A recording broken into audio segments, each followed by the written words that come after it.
Bonsoir les amis, bonsoir à tous et tous, bonsoir les fidèles, Roger Ducon, Nounou, c'est nouveau j'ai l'impression, Patrick, Linda, Carole, 33, LSW à chaque fois j'ai du mal, Catherine, on se retrouve toujours, Isabelle, bien sûr, Powerès, bien sûr, Talisma Combo, j'espère que vous allez bien, que vous en avez pas marre de voir ma tronche, comme je disais hier à Eric, le pauvre, il doit me supporter 2 soirs d'affilée. Mathieu, coucou. Ce soir, on va se parler à cœur ouvert une nouvelle fois avec un grand résistant, un homme que je considère moi comme un homme avec un grand H. Et pour ses prises de position, et pour ce qu'il fait, ce qu'il réalise depuis 2020, qui n'a pas peur de prendre la parole en public, qui n'a pas peur de dire non et d'assumer ses choix.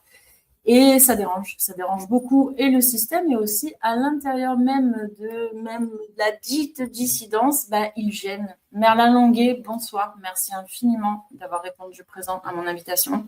Je pense qu'il était important que tu puisses t'exprimer là en ces temps encore troubles pour toi. Créateur, fondateur de la SDAC, zone de défense active de la culture, du Café des Libertés aussi, à Fort-Calquier. Voilà, je te laisse rajouter des choses si j'en ai oublié, très certainement. Yes. Merci pour la présentation et toujours un plaisir de voir ta tronche, comme tu dis. Ouais, du coup, merci pour cet espace et de pouvoir parler. C'est vrai que ça bouge pas mal et qu'il s'en passe tellement que c'est compliqué de parler en permanence, enfin d'expliquer en permanence tout ce qui se passe, surtout qu'on avance en équipe, donc on essaie toujours de garder le cap et de rester concentré sur ce qui nous unit et pas sur ce qu'on essaie de pointer du doigt pour nous diviser, quoi. Mais ouais, du coup, pas mal de choses se sont passées. Je sais pas si j'imagine qu'il y a beaucoup d'aficionados qui vont regarder et qui connaissent déjà l'histoire de tout ce qui se passe. Alors pas 2020 du coup, mais 2021. 1er février 2021, ouais, c'était ça le premier Café des Libertés. Du coup, qui sont en fait deux formules sur lesquelles je vais pas forcément peut-être m'attarder ici, mais c'est deux protocoles de désobéissance civile que j'ai mis en place pour que ce soit reproductible et que ça puisse être fait de partout. C'est une espèce d'outil pour pousser à la désobéissance civile dans la joie et la bonne humeur, quoi, et pour fédérer des groupes dans n'importe quelle localité et récupérer un petit peu le pouvoir territorial pour que la démocratie reparte du bas et arrêter de demander qu'elle ruisselle par le haut, puisqu'on sait très bien que c'est pas en demandant le pouvoir aux oppresseurs qu'on va être libéré. Ça n'a jamais marché comme ça dans l'histoire. Et du coup, voilà, bon, Café des Libertés, c'est le principe d'une terrasse sauvage sur l'espace public, pour réunir du monde. Du coup, se réapproprier l'espace public, parce que dans la République, c'est res publica, que la chose reste publique. Pour qu'elle reste publique, il faut occuper le terrain. Et pour être dans une vraie République, il faut faire société. Et cette société, elle se fait en faisant du lien dans la rue, en confrontant ses idées à des gens qui sont pas forcément d'accord, pour éviter de s'enfoncer dans un individualisme qui est entretenu par les médias et devenir con. Voilà. Du coup, ouais, c'est un long travail. Enfin, je dirais même que j'ai un peu dédié ma vie ces dernières années à essayer de rassembler des gens et rassembler des collectifs et faire parler des gens qui se parlent pas parce que des points de divergence sont instrumentalisés. Et ça, pour le coup, même à titre privé, je sais bien de quoi je parle. Et du coup, pour essayer de rappeler un petit peu que le problème, il vient d'en haut. On a des puissants qui écrasent les faibles et les petits. Et en fait, on se concentre plus sur ceux qui sont à notre portée. Donc, il y a un combat perpétuel entre la gauche et la droite. Et là, c'est histoire de remettre un petit peu un coup de balai là-dedans et de dire là-haut, en fait, le problème, c'est que on le voit, on est dans une justice qui est pas la même pour tout le monde, que vous soyez blanc ou noir. Enfin, de manière métaphorique. Et voilà, donc on essaye justement de se réapproprier un petit peu les débats publics en buvant un café dans la rue, en créant une terrasse sauvage, ce qui a été reproduit un petit dans pas mal d'endroits. On a fait aussi des OPEX, du coup, ce qu'on appelait des opérations extérieures, où du coup on se déplaçait avec notre terrasse et on ramenait des artistes, tout ça, pour essayer de supporter des causes qui nous semblaient nobles, sur des militants qui étaient enfermés ou des choses comme ça, surtout à l'époque du Covid, on va dire, avec des médecins qui avaient des prises de position qui n'étaient pas dans la doxa et qui du coup étaient attaqués par des gens radicalisés par la télé, encore une fois, et qui n'acceptaient pas la contradiction. Donc voilà, et ravi de voir que ça peut. D'ailleurs, j'en profite pour faire une petite dédicace à Hervé Duplan, si tu nous regardes, qui fait le Café des Libertés à Alès et qui en est j'ai pas trop compté, mais près de 300, il me semble. Je dis peut-être une connerie, mais voilà, je crois qu'on en est pas loin. Et du coup, qui par ce biais, qui est pas en désobéissance civile, mais qui est en association. Du coup, ça marche aussi. L'intérêt, c'est simplement de pouvoir aider les gens qui sont en galère.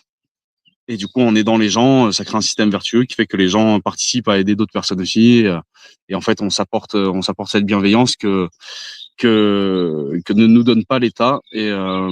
Alors même qu'on lui a donné notre représentativité pour le faire, quoi. Et du coup, voilà, donc grosse dédicace à toi, Hervé Duplan. Grosse dédicace à Yves aussi, Bolivet, qui est nos amis les Bigoudins de Bretagne, qui a créé une SDAC, du coup.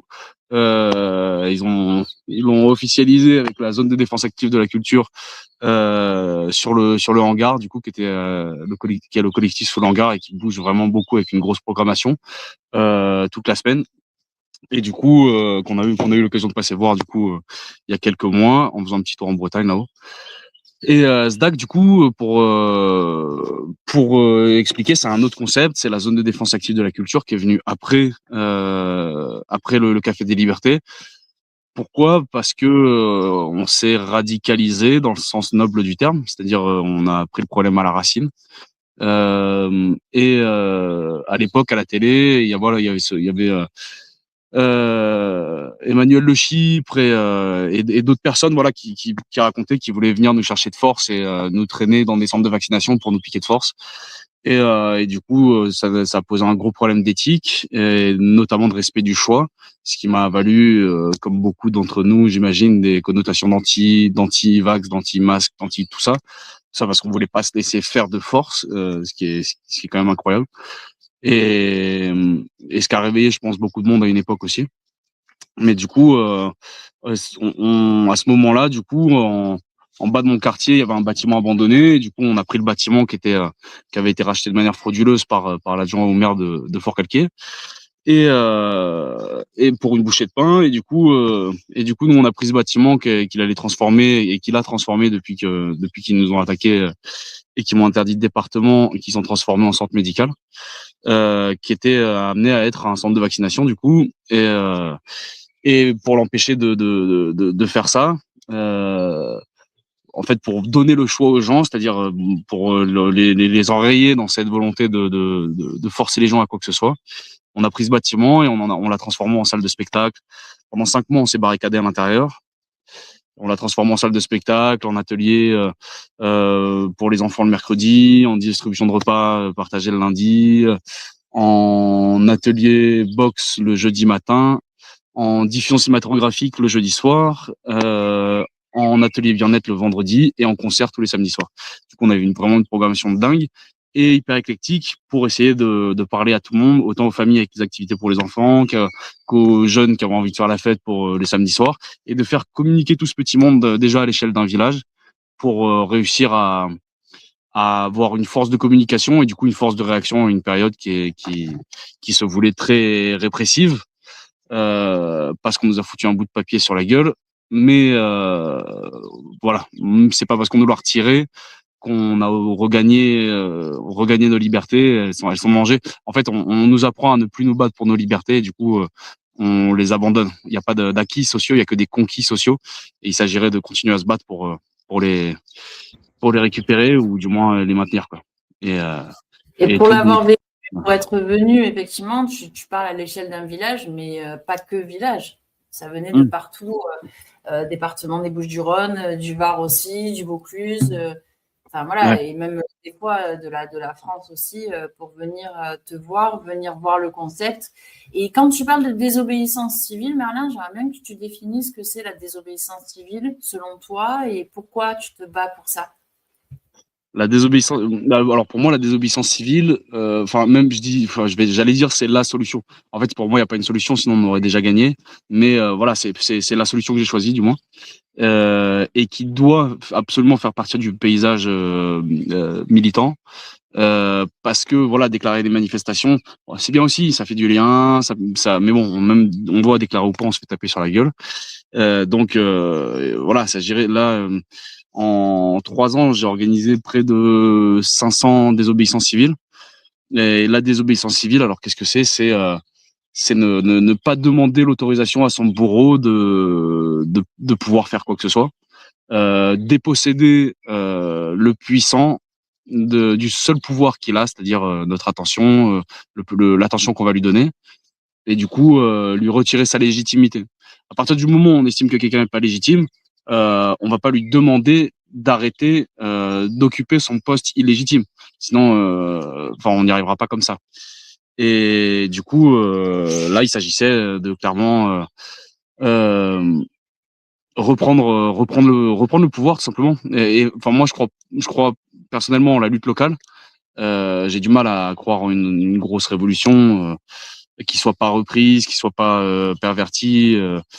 Même quand on voit dans les réseaux militants comme un simple mouvement peut être repris, perverti et tout ça, c'est des trucs dont je me suis vachement méfié au travers du temps là, en essayant de pas devenir parano non plus. Mais et du coup, euh,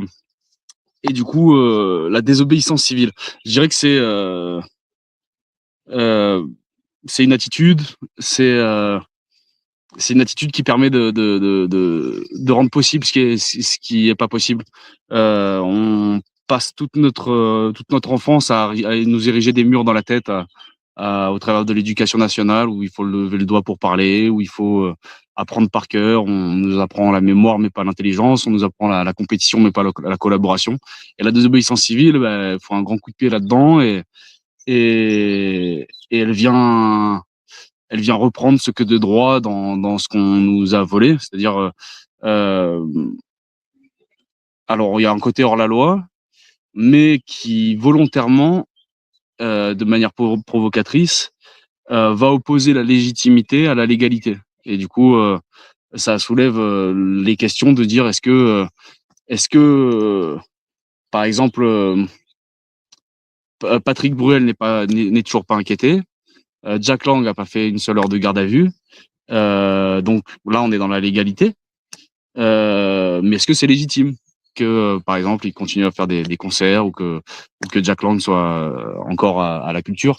En fait, voilà, c'est de mettre en opposition ces choses-là et de dire, euh, de remettre un petit peu la loi naturelle au milieu de tout ça en disant qu'on arrête d'attendre quoi que ce soit et qu'on agit.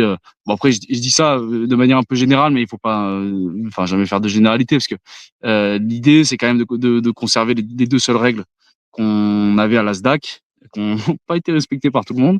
C'était la bienveillance et la bonne foi.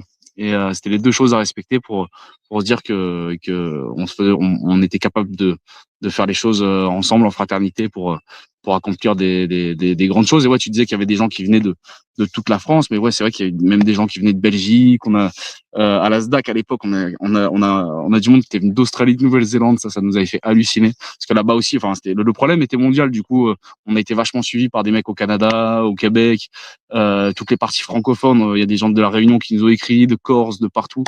Enfin, on a vraiment fait bouger partout. C'était marrant de voir que dans le petit village qu'on était, on arrivait à foutre un tel bordel. Et je dis bordel, mais au final, c'est un joyeux, c'est un joyeux bordel parce que c'est une époque qui a été très compliquée pour beaucoup de gens qui se sont laissés enfermer euh, par, euh, par soumission consciente ou pas.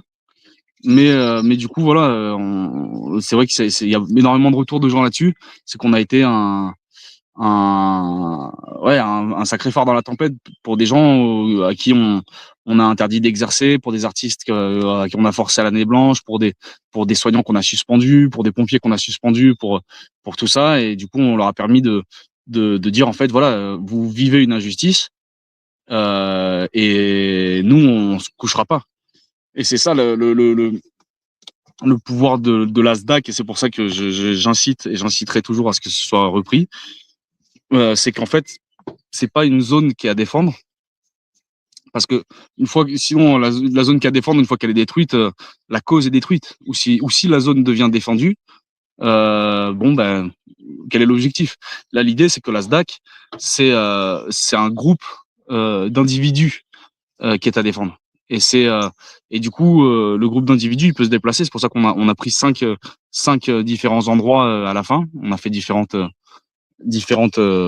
SDAC.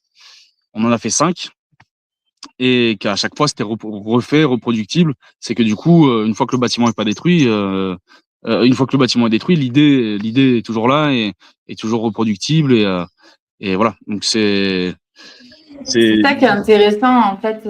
Il y a plusieurs choses dans ce que tu dis. À la fois, effectivement, c'est pas parce qu'on va détruire un bâtiment ou que on va se dire allez tiens, Merlin, ça va être celui qu'on va poursuivre, et on va en reparler de ça. Comme j'ai mis en titre, le coupable idéal, hein, blond aux yeux bleus, tout tranquille, fort calquier, voilà, hein, celui sur qui on va s'acharner.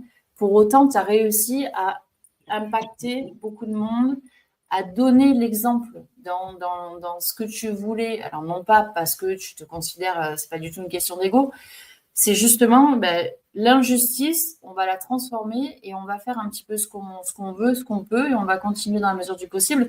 Et aujourd'hui, ce qui t'est reproché, finalement, c'est d'avoir aidé des gens, d'avoir accueilli des personnes de tous horizons, d'avoir aussi nourri des personnes, d'avoir dit non, de l'assumer, d'avoir rassemblé des gens et des personnes et des groupes, des collectifs qui voulaient dire non aussi, qu'ils soient soignants, qu'ils soient, enfin, peu importe. Et aujourd'hui, tu es poursuivi pour ça, entre autres choses, évidemment. Parce que tu as ouvert la boîte de Pandore un peu quand même en 2020. Tu étais déjà conscient avant de certaines choses, mais là, en 2020, d'un coup, tout vient à la tronche, quoi. Bah, c'est marrant, mais ouais, pas tant. Enfin, j'étais pas tant conscient que ça. Enfin, en soi, non. Enfin, si, avec ma famille, on a toujours beaucoup voyagé. Et du coup, on a vu des injustices partout dans le monde entier. Et ça nous a appris à relativiser, je dirais, sur notre situation. Enfin, on n'est pas à plaindre, mais c'est pas parce qu'on n'est pas à plaindre qu'il faut pas se battre pour les générations futures, ou se battre pour respecter ce que nos aînés ont construit et mis en place, quoi.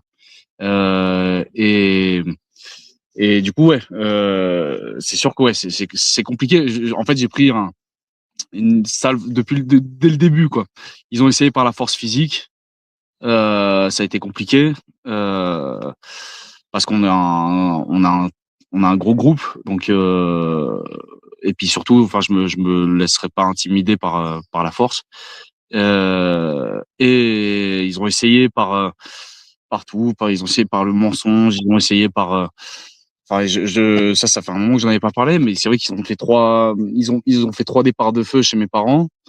Ils ont brûlé un camion, ils nous ont brûlé une caravane. Le soir, il y avait des voitures qui arrivaient avec des mecs cagoulés pour défoncer les mecs qui partaient de la SDAC isolés la nuit. Ils nous attaquaient que quand on était seuls, quoi. Après, il y a eu toute une vague aussi. En fait, le message n'était pas attaquable. Du coup, on a eu tout. Au début, il y avait vraiment tous les journalistes, et que je me suis vraiment attaché à communiquer avec eux en disant voilà quelle est notre démarche. On n'est pas anti-système, c'est le système qui est anti-nous, mais par contre on a une voix à porter, et à un moment donné il va falloir nous écouter. Donc je les ai invités, et ils ont fait plein d'articles qui étaient vraiment pas mal pour parler de la philosophie, de ce qu'on mettait en place et tout ça. Et en fait jusqu'à ce que les politiques s'en mêlent. Et là, du coup, il y a eu les politiques qui sont rentrés dans un espèce de discours victimaire à dire oui, mais ils sont violents. En fait, par exemple, ils nous attaquaient avec 200 flics le jour où ils ont détruit la SDAC, là, le 5 avril 2022. Il y a une vidéo de ça, hein, je me rappelle très très bien, et on voit comme il il y s'acharne a sur plein de vidéos. toi, ton père aussi est là. Enfin, oui, je me rappelle très très bien de ces images. Ah bah, à mon avis, ils avaient des ordres, parce que pareil, ils nous ont mis. Alors moi, mon père, ils l'ont mis en cellule à Manosque, et moi, ils m'ont mis en cellule à Oraison. Ils nous ont gardés enfermés toute la journée pour détruire le bâtiment. Euh, ouais, ils ont déboîté la mâchoire et l'épaule de mon père. Quand il essayait de me défendre parce que moi j'étais à terre. Euh, ouais, compliqué en fait. Et derrière, moi je sors de ça et ils nous ont détruit le bâtiment. Je vois que dans les journaux, ils disent qu'il y a des gens de la SDAC qui ont essayé de franchir les lignes de flics et que du coup, c'était des violences qui avaient été faites sur les policiers. Alors que bah, moi, dans la journée, mon père, il s'était fait déboîter la mâchoire à l'épaule, que moi, ils m'ont défoncé les poignets. Ils m'ont défoncé les poignets parce qu'ils m'ont menotté derrière et quand j'étais entre les camions, ils me mettaient des tartes. Enfin voilà quoi. Et derrière, je sors, on nous dit bon bah c'est vous les violents quoi. Et c'est un peu la dynamique qui avait été faite pour décrédibiliser le message et pour dire en fait vous êtes des sauvages, donc on communique pas avec vous. C'est un peu les mêmes techniques que les Romains et les barbares à l'époque, quoi. Et là l'idée, c'est par exemple dès que j'organisais une grosse manifestation au village, les flics ils passaient voir dans tous les commerces en disant attention ils vont tout casser, c'est des fous, ils vont casser les vitrines pour que les gens s'inquiètent quoi. Pas chance pour eux, je suis un petit du village là-bas donc les gens me connaissaient. C'est là où ils ont eu beaucoup de mal à monter la population contre moi. C'est comme je suis né dans ce village, c'est mon village. Et du coup, la seule solution qu'ils ont trouvée, c'est de m'en sortir. Et du coup, ça fait 3 ans que je suis interdit de mon département, que je suis interdit de rentrer chez moi. Ça fait 3 ans que je suis interdit de contact avec 12 personnes. Euh, ça fait, euh, ça fait 3 ans que je dois pointer à la gendarmerie, voilà. Et alors que j'ai pas eu de procès. C'est-à-dire que je suis en attente d'un procès et j'ai déjà payé très cher une peine d'attente. Ça fait 3 ans, 3 ans que on doit s'organiser pour que je puisse voir mon petit neveu, pour qui je fais tout ça. Euh, enfin, voilà quoi. C'est C'est difficile là. Je sens que c'est émotionnellement, c'est chargé en ce moment par. Enfin, il y a des moments comme ça aussi où derrière l'homme avec un grand H et qui est toujours là pour les autres et à se tenir droit, il y a aussi tout ce que tu vis au niveau personnel, tout ce que tu as partagé dernièrement encore sur les réseaux. Tu parles de ton neveu notamment. Il faut savoir quand même que Merlin a été emprisonné. Merlin a eu un bracelet électronique et est interdit de retourner à Forcalquier. Effectivement, comme il vient de le dire, est interdit de communiquer avec certains amis, certaines personnes. Tu as beaucoup de soutien, Merlin. J'ai du mal, je vois pas mal de messages. Tu les verras, il y a beaucoup de monde qui est là derrière toi et merci à toutes et tous voilà, d'être là et de prendre aussi position, hein, clairement, et de soutenir Merlin. Aujourd'hui, en fait, parce qu'il y a eu ça aussi, le fait que tu accueilles des gens de manière inconditionnelle avec, comme tu disais, deux principes, que vous soyez de bonne foi et l'autre, c'était, pardon, bienveillance, pardon, merci. Du coup, tu as accueilli beaucoup de monde qui pouvait se prétendre de bonne foi et qui pouvait se prétendre bienveillant. Pour autant, il y a eu aussi des personnes qui n'étaient ni bienveillants, ni de bonne foi, et qui te font chier, pardon pour le terme, mais à minima, encore aujourd'hui. Est-ce que tu veux en parler un petit peu de ça? Bien entendu, on ne va pas citer des noms, on ne va pas leur faire de la publicité non plus, mais chier encore, c'est tranquille. Par rapport à... Là, tu passes en procès bientôt. Enfin, ouais, c'est vraiment des petits filous. C'est chaud. Ouais, pour le coup, ouais, ouais, hein. Mais je dirais que ça va avec. Moi, je me suis retrouvé à l'idée un mouvement qui a pris une ampleur incroyable parce que j'ai passé mon temps à faire des radios, à vraiment essayer de faire qu'on résiste à cette période. Et du coup, je me suis vachement exposé, alors qu'à la base, je faisais venir 2 photographes, du coup, Juan Conca et Pierre Weber. Je faisais venir aux événements pour qu'ils puissent, que j'avais rencontrés dans différentes manifestations, pour qu'ils puissent faire des photos et que je puisse mettre ça sur les réseaux pour dire regardez ce qui se passe. On a un groupe qui s'organisons et on va résister. Et Et en fait, c'est là où du coup j'ai rencontré après le 5 avril 2021 Johnny du Média Vécu et qui lui ce qui est citoyen reporter pour Vécu et Yes, et soutien aussi à lui et coucou John. yes. Et Il du est top lui coup aussi. Ouais. qui m'a montré qu'on pouvait faire des lives sur les réseaux, tout ça pour témoigner de ce qui se passait. Et donc à partir de là, en fait, tout était tellement ahurissant, c'est-à-dire surtout l'acharnement des flics. Les lives, c'est ce qui m'a protégé de ça, c'est qu'en fait, les flics faisaient n'importe quoi avec nous. Mais vraiment, c'était des boucheries de PV. Là, j'ai plusieurs centaines de milliers d'euros d'amende sur ma tête depuis des années. Ah, mais je disais, même quand à un moment donné, je me rappelle, moi, quand on s'est connus, je disais, à peine je sortais de chez moi, les flics m'attendaient déjà, en fait. Ouais, ils ont envoyé des drones chez moi quand on faisait des réunions. Ils niaient que c'était vrai. En fait, il y a eu plusieurs étapes. C'est-à-dire qu'au début, il y a eu, alors il y avait le commandant Baron que je salue et Cheveux Gris, Fred. Et eux, c'était des flics à l'ancienne. C'était un peu les gendarmes à Saint-Tropez. Eux, ils étaient venus faire leur retraite ici et ça les saoulait un petit peu que qu'il y ait ça, mais à la fois, c'était un peu on s'entendait bien avec eux parce que voilà, eux ils comprenaient aussi ils comprenaient que ce qu'on leur demandait de faire c'était de la merde. Du coup, voilà. Mais en fait, après ils nous ont envoyé une autre vague de flics. Et là, il y a eu un flic que j'ai dénoncé dernièrement. Je suis en direct. Prends le vélo. Et du coup, tiens, prends le vélo si tu veux. Et du coup, où est-ce que j'en étais? Désolé, j'ai un pote qui passe Les nouveaux récupérer mon vélo. flics. Ok. Prends le vélo. Les Et, nouveaux flics, et et ce du coup, il y a eu fameux des flic que nouveaux tu as flics qui dénoncé il n'y a sont, pas longtemps. ouais, il y a eu les nouveaux flics qui sont arrivés et qui eux, pour le coup, étaient carrément carriéristes, on va dire, pour être sympa, et qui eux voulaient juste, avec n'importe quelle manière, réussir à nous détruire, quoi. Donc, on a eu quelque chose que j'ai dénoncé. En fait, il y a eu tellement de situations que c'est dur de pas faire que ce soit empreint de confusion pour les gens. Et du coup, j'essaie d'être le plus clair possible. Mais par exemple, là, dans cette vague de nouveaux flics, il y a ton appareil photo, je te récupère. Et dans cette vague de nouveaux flics, il y a eu par exemple un flic qui a foncé en voiture dans un pote à moi, qui lui a roulé sur la jambe. Et qui a essayé de faire passer ça pour en fait parce on allait l'agresser, du coup il a eu peur et il nous a foncé dessus. Mais en fait et là je me suis retrouvé dans toute cette dynamique d'inversion de tout. Attends, c'est un copain du village. Et du coup d'inversion de tout, et c'est là où ça a été très compliqué, parce qu'en fait derrière on se retrouve face à des flics qui inversent les situations face à et qui à force de harceler de PV et tout ça, ça constitue des délits.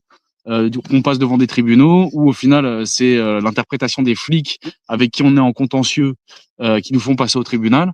Du coup on arrive complètement piégé en fait. Ça je l'ai vécu, mais je l'ai vécu trop de fois. Et du coup on se retrouve à la fin. Heureusement, il y avait beaucoup de soutien devant le tribunal et tout ça. Même si maintenant ils essaient de tourner ça comme des tentatives d'intimidation, comme tout ça, parce que dès que j'ai un procès, il y a du soutien. Parce que, enfin, j'ai la chance d'être bien entouré, d'avoir des gens qui se rendent compte que c'est une dinguerie ce qui se passe en fait. Et du coup, c'est très compliqué parce qu'on se retrouve, en fait, l'étau se resserre avec des médias où au final, bah, les journalistes avec qui je m'entendais bien, ils les faisaient plus venir. En fait, on crée un environnement autour de vous qui fait que on vous envoie que des petits journalistes carriéristes, comme je vais citer son nom, Thomas Blanchon, comme Segura, enfin tout ça, c'est des journalistes qu'on m'a envoyés qui comprenaient rien du tout à ce qu'on faisait, qui pour eux on était un groupuscule, un gang ou machin, et qui ont essayé de nous faire passer pour ça, alors on est un collectif qui s'y d'œuvrer pour le bien commun, quoi. On n'a pas d'autres prétentions, et voilà. En fait, on nous a dès qu'il se passait un truc au village, on retrouvait une voiture avec des pneus crevés, ou dès qu'il y avait un truc, c'était ils essayaient de mettre ça sur le dos de la SDAC, quoi. Et c'est là où ça a été très compliqué. Du coup, c'est un espèce de combat permanent dans lequel j'ai refusé de rentrer pendant des années, c'est-à-dire de rentrer dans les démarches de justification, c'est-à-dire de dire ouais, non mais nous on n'est pas comme ça. Parce qu'en fait déjà on fait de la pub à nos détracteurs. Alors que de base, c'est comme je disais, mes meilleurs publicitaires sont mes détracteurs. Donc je suis rentré dans cette démarche de les laisser parler. Et plus je les laissais parler, plus ils racontaient n'importe quoi. Et donc ça a été très compliqué. Surtout que on va pas se cacher, c'est très facile de s'attaquer à nous, à moi en particulier, parce que j'ai une tripotée de flics sur le dos, parce que il y a des avocats qui sont fait un credo de me voir en prison, parce que j'ai dénoncé les agissements de procureurs qui m'ont fait qui m'ont défoncé, que même, enfin, moi, j'ai eu un procès où il y a Dupond-Moretti qui est descendu avec le maire qui a fait une pétition de 64 maires, parce qu'on a eu beaucoup d'actions militantes aussi à côté, c'est-à-dire qu'ils rasaient toute notre montagne à côté de chez nous pour installer des panneaux solaires, pour faire de l'électricité pour les Parisiens. J'ai rien contre les Parisiens, mais voilà, ils ont des toits. S'ils veulent faire des panneaux solaires, nous, voilà, dans le 04, on produit 3 fois l'électricité dont on a besoin.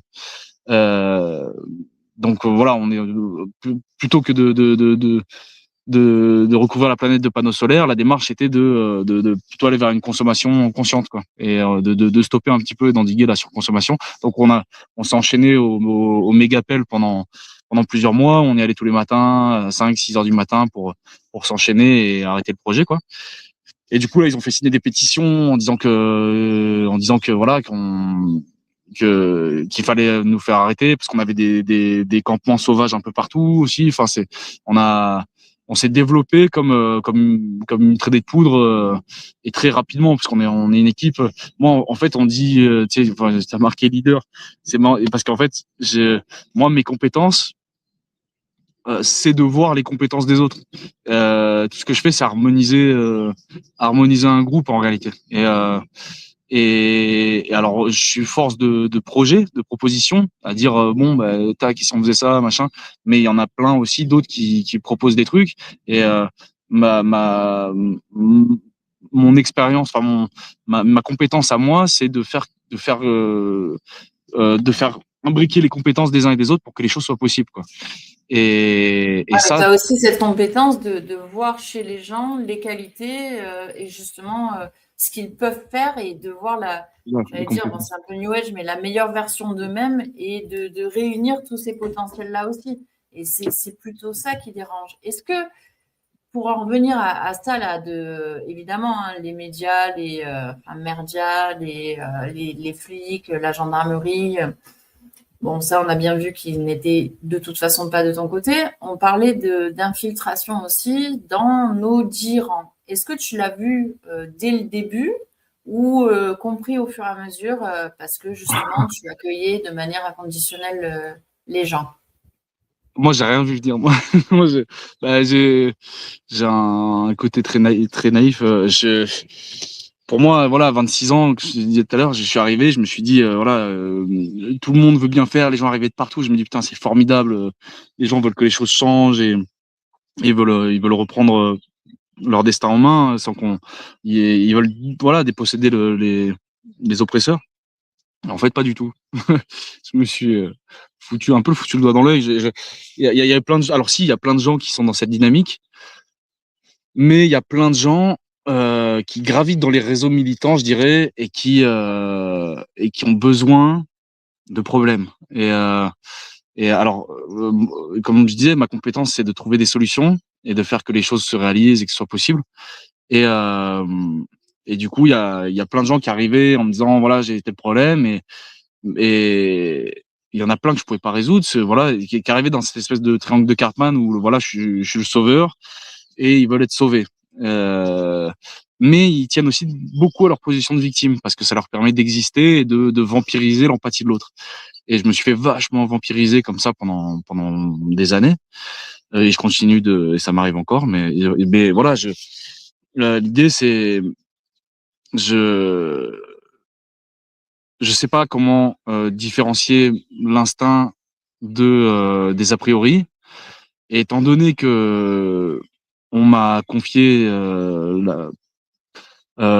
pour des grandes décisions les directions du groupe à beaucoup de moments, euh, je pouvais pas je pouvais pas laisser aller mon ego, quoi. Et du coup, je me disais, voilà, si c'est des a priori, je peux pas dire à cette personne que moi je pense que c'est un flic, mais à la fois, si c'est voilà, si mes a priori pèsent sur lui, euh, ce qui me permet de me dire que j'essaye d'être une bonne personne, c'est de douter en permanence. Et du coup, c'est douter de mes choix qui me permet de, de, d'espérer faire des choix les plus justes possibles, quoi. Mais du coup, voilà, un problème que j'ai toujours pas résolu. Je pense que de toute façon, il faut se casser la gueule pour ça en fait partie, quoi. Ça fait partie de tout ça. Mais j'étais pas prêt je sais pas si c'est je sais pas si c'est de l'infiltration. Je sais pas si l'opposition contrôlée, elle arrive en étant contrôlée, ou si en fait, il y a eu un article qui était sorti dans la Provence à l'époque, et d'un journaliste d'ailleurs que j'aimais bien, Jean-Christophe Magnénet, qui écrivait des super articles sur nous à l'époque, et qui a dégagé puis ça après, euh, et qui disait qu'en fait, ils nous avaient interviewé, nous, et enfin toute une partie de l'équipe, et, euh, et ils avaient interviewé des flics aussi, de Fort-Calquier. Et bon, c'était pas l'interview la plus passionnante que vous pourrez lire, mais il y a ils disent qu'en fait, ils attendaient qu'on s'embrouille. Ils attendaient que dans le groupe, il y ait des distensions, des machins, pour que le groupe s'effondre. Et c'est là où, du coup, ils ont essayé de me défoncer. C'est que j'ai été le ciment de ce groupe. Et j'arrive à faciliter, à faire que les gens discutent, à calmer les situations, à faire que les gens parlent. Et voilà. Et du coup, c'est là où ça a été très compliqué pour eux, parce qu'en plus, du coup, ils se sont attaqués à moi pour réussir à casser le groupe, mais en fait, du coup, le groupe s'est vachement soudé avec ce qui m'arrivait, et du fait que j'ai diffusé sur les réseaux, bah, il y a eu encore plus de soutien d'un peu partout grâce aux réseaux sociaux, quoi. Et donc voilà, c'est je pense que l'opposition devient contrôlée après, à mon sens. Je sais pas si les gens qui m'ont fait ce qu'ils m'ont fait ont été envoyés. Je pense pas, d'ailleurs. Mais je pense que, et je sais pas que je pense, c'est que j'en suis sûr, c'est que ils ont été harcelés déjà par les flics une fois on s'est embrouillé, c'est-à-dire une fois qu'on leur a dit c'est pas possible, il faut partir. Euh, et, euh, et là, euh, c'est c'est c'est là où du coup il y a eu une espèce de rancœur avec le groupe, c'est-à-dire ouais mais moi j'ai mes problèmes, ils veulent pas résoudre mes problèmes, donc en fait on passe de sauveur à bourreau. Et du coup là on rentre dans une dynamique de volonté de destruction. Il y a beaucoup de gens qui ont cette technique-là, c'est-à-dire quand on leur dit quelque chose qui va pas, ou ça enfin que ce soit dans les mouvements militants ou même dans la vie en général, qui utilisent la technique de la terre brûlée, c'est-à-dire je vais tout défoncer derrière moi et puis voilà. Si moi ça me correspond pas, si moi je me retrouve pas dedans, ça doit disparaître. Et je pense que c'est l'attrait d'un ego surdimensionné, ce type d'attitude, mais c'est Ouais, commencé et comme ça. pathologique et psychiatrique quand même aussi, hein. Là, dire, on n'est plus là, c'est ok, la petite vengeance. Là, on n'est plus à ça avec toi. Ouais, C'est c'est clair. vraiment, on Et, veut te détruire, clairement. ouais, même ouais, psychologiquement, tout ça, enfin, ça a été assez dur. Il y a eu des attestations qui ont été faites pour essayer de me séparer de mon petit neveu, parce que c'est des gens avec qui j'étais proche et qui savaient que c'était ma motivation à me lever le matin, et donc ont essayé de m'attaquer sur mes piliers, quoi, pour me faire du mal, et voilà. Mais je les remercierai jamais assez de leur inhumanité, parce que c'est d'autant plus de raisons de se battre, d'avoir des des goûteurs de de flotte. motivation et du sens aussi à ce que tu fais Voilà. chaque jour, en fait, et de tenir droit. Et c'est pas évident, ça, hein, parce que d'autres personnes, encore une fois, d'autres hommes, d'autres femmes auraient pu facilement abandonner le combat parce que tu fais face à des trucs, et je te le dis souvent, de fou, en fait. Hein, Bah, même, limite, c'est tellement taré, tordu, distordu dans tous les sens, l'inversion des valeurs, l'inversion accusatoire, que limite, tu te dis, non, mais attends, c'est moi qui suis fou ou je me suis posé la même question, hein, c'est pour ça que je me permets. tu es C'est moi qui suis taré ou il y a un problème ou en fait, voilà. Donc, c'est courageux de continuer, d'être toi encore et d'affirmer tes positions. Et tu es très humble. Et c'est pour ça que je me permets de te le dire parce que tu ne le diras pas toi-même. Mais franchement, c'est costaud. Il faut être costaud et bien ancré, bien aligné, quoi. Droit dans ses bah, bottes. Hein. ce que j'essaie de me dire, mais ce que j'arrive pas, enfin, ce qui est compliqué à se dire en permanence comme une discipline, ce qui est le stoïcisme, mais c'est de garder à l'idée que tout ça n'est pas personnel en fait. Euh, je, enfin, je veux dire, avant dans ma vie, j'ai jamais eu aucun souci quoi.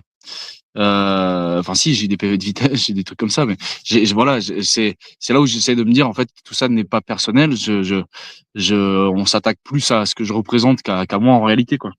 Et du coup, euh, c'est là le texte que j'ai écrit. Tout le mal qu'on essaie de me faire, c'est l'expression d'un mal-être de son auteur. Et moi, ces gens-là, à la limite, je leur souhaite de trouver la paix. Même la paix éternelle. Enfin, voilà. Mais, non, là, l'idée, c'est, voilà, je me dis que voilà, c'est des gens qui sont arrivés, qui avaient leurs problèmes, qui avaient tout ça, qu'on fait la technique de la terre brûlée avec leur vie avant déjà, qui sont arrivés en se disant, je vais me faire sauver, yallah, allons-y, quoi. Et en fait, ça a été, c'est un envahissement. Moi, il y a eu des moments, ça a été très compliqué. J'ai besoin de partir, de me dire, j'avais l'impression il y avait des gens qui voulaient prendre toute la place et que je quitte tout ce que j'étais en train de mettre en œuvre pour le bien commun, pour m'occuper d'eux. Et voilà. Et en fait, ça, euh, je l'ai même fait à un moment donné par amour pour le coup. Et en fait, c'était une erreur. Mais bon, voilà, c'est comme ça qu'on apprend de toute façon. Je veux dire, enfin, moi, je reste un humain, hein, et le truc, c'est que le problème, j'en parlais avec le point 2.0 là, c'est que le problème, enfin, le plus gros problème, c'est le PFH, quoi, c'est le putain de facteur humain, et qu'on a des gens qui voient aussi des causes comme quelque chose. C'est comme dire que François Bayrou serait militant, par exemple. Il voit des causes, et du coup ils y vont parce qu'il y a la lumière sur ces causes, ce qu'a été le port du masque, qui a été tout ça, qui sont un vrai problème général de démocratie, de liberté et tout ça, et qui viennent pour se mettre devant les caméras à dire regardez moi. Je suis la représentation de la cause, de la résistance, de machin. En fait, là, on a des gens qui viennent du coup faire de l'ombre à la cause, à elle-même. Et c'est là où c'est très compliqué, et où du coup c'est mon but de parler de la désobéissance civile, de l'ASDAC, du Café des Libertés pour que ça puisse se répandre. Parce que l'idée, c'est pas de personnifier. Pour moi, enfin, et c'est déjà un peu le cas, c'est de personnifier ce que j'ai essayé de mettre en place. Euh, c'est un échec parce que l'idée, c'est que ce soit repris de partout, comme l'ASDAQ est repris en Bretagne, comme Hervé Duplan le fait à Alès, comme j'ai une dame qui m'a contacté ce matin, c'est marrant, pour en faire un à Pau, du coup. Ceux qui sont de Pau, n'hésitez pas à la soutenir. J'ai plus son nom en tête. Mais du coup, voilà, l'idée, c'est de se dire que c'est possible. C'est, Oui, en fait, tu n'es pas là pour ton ego, effectivement. Tu es là pour, comme tu dis, défendre les libertés et combattre ce que toi, tu juges comme injustice. C'est ça. L'idée, c'est ouais. pas. D'un coup, je me suis levée un matin et j'avais envie qu'on voit ma tronche et que Merlin Longuet soit connu et reconnu. Bah, c'est ça qui est. C'est pas ça qui te porte, quoi. Bah, enfin, pour ça, je vais te dire, moi, à la base, tu disais tout à l'heure que j'avais conscience avant, mais j'étais pas tant engagé, on va dire, parce que enfin, j'allais dire une phrase que je déteste. J'avais une bonne situation. Non, bah, j'étais capitaine de navire à Monaco, et enfin voilà, je vivais bien, quoi. J'avais mon camion, je me baladais, j'avais mon camion et ma moto, je me faisais des road trips. Et, et en fait, j'ai pas été vers cette situation dans laquelle je suis là maintenant. Enfin, j'ai pas été volontairement. Je veux dire, moi, ça a été une réaction. À la base, j'étais tranquillement sur le marché chez moi. Ils ont essayé d'arrêter mon petit neveu, d'arrêter mon beau-frère qui était en train de faire marcher mon petit neveu. En fait, j'ai réagi à cette situation d'injustice où eux, ils m'ont dit, ah ouais, c'est comme ça, bon, on va t'attaquer. J'ai dit, ah, vous allez m'attaquer, bah vas-y. En fait, c'est plus né d'un bras de fer entre les autorités qui étaient en train de faire quelque chose, d'utiliser de manière totalement illégitime la légalité, alors que et et en face, moi, je leur ai dit, voilà, je plierai pas. Et en fait, ça a créé un scénario. Je pense que le flic qui a essayé d'arrêter mon beau-frère sur le marché à ce moment-là, et que j'ai plus jamais revu d'ailleurs. Je pense qu'il s'en mord encore les doigts aujourd'hui. Je connais même pas son nom, c'est un réserviste. Mais l'idée, c'est que moi, à la base, j'ai jamais eu d'autres prétentions que de pouvoir protéger les miens, quoi. Et, euh, et le truc, c'est que la famille s'est vachement agrandie avec les années de lutte et que maintenant la famille est très très très grande, quoi. Et que ça a permis de créer un réseau incroyable qui fait que c'est une responsabilité, mais c'est une responsabilité qui est un fardeau aussi, quoi. Parce que du coup on euh, j'ai on passe beaucoup de temps à parler de qui je suis ou de qui je serais, mais pas de ce que je fais. Tous les articles, les bons articles de journaux de toute l'époque ont disparu. Il reste que les torchons, quoi. Et l'idée, c'est pareil, tous les lives sur Facebook ont disparu. Il y a tous les anciens lives, ils sont sur YouTube. Je les ai refoutus sur TikTok, une partie. Mais bon, voilà, je fais des lives, mais c'est très dur pour moi de gérer tout ce qui est parti. Pareil, j'avais créé un site internet qui m'avait pris des mois à faire, et ils l'ont fait sauter. Voilà, c'est j'essaie de rester concentré et de garder le cap sur ce que je fais, en me disant que c'est pas personnel, en restant en quête de vérité, et surtout sans tomber dans les pièges de l'ego, parce qu'en fait, si tu veux, c'est un peu ça l'idée de m'attaquer moi, c'est pour me ramener dans mon petit ego, à me dire ouais, non mais toi t'es comme ça, ouais mais toi t'es comme ça. Et en fait, moi, c'est des guéguerres qui m'intéressent pas. euh, c'est des trucs. Enfin, j'ai l'impression de me battre dans un bac à sable, alors que moi, je suis tranquillement sur la plage avec mes potes, quoi. J'ai pas du tout envie de rentrer dans des guerres dans lesquelles on essaye de me mener. Tu sais, je crois que c'est Socrate qui disait les petits gens parlent des gens, les esprits moyens parlent des événements, et les grands esprits parlent des idées. Et, C'est plus et c'était moi, Socrate, mais je connais ça et j'aime beaucoup, ouais. et du coup, voilà, l'idée, c'est ça, c'est que là, maintenant, on a réussi, et toi aussi, avec le gros travail que tu fais depuis des années, et bravo et merci pour ça, c'est à faire communiquer des gens qui ont des idées. Et il y en a plein, et il y en a vraiment de partout. Et, et voilà, donc maintenant, avec beaucoup, beaucoup de collectifs, on est d'accord sur les idées. Et donc l'idée c'est de savoir comment comment on agit sur le terrain maintenant, quoi. Et ça permet Ouais, c'est ça. de s'organiser, tout ça. Ouais. Mais ouais, ça c'est jamais évident. C'est un chemin semé d'embûches. Et ouais, du coup, oui, pour revenir, pardon, excuse-moi, j'arrête pas de, je fais des réponses de politiciens. Je t'en prie, c'est ton émission, Merlin. Lâche-toi, c'est le cœur ouvert. Donc, je t'en prie. Et du coup, putain, c'était quoi ah, tu peux répéter la question? Attends, tu m'avais dit. Moi, je t'avais parlé à la base, ton engagement, et on parlait d'infiltrer. Infiltré, voilà, c'est ça. Voilà. Et ouais, ouais, du coup, bah en fait, je pense que les flics, notamment les flics, ont instrumentalisé des gens qui ont eu des gens qui avaient des choses à régler, et que les gens qui avaient des choses à régler ont instrumentalisé les flics, parce que bah du coup c'était une relation, une espèce d'union haineuse bénéfique pour les deux.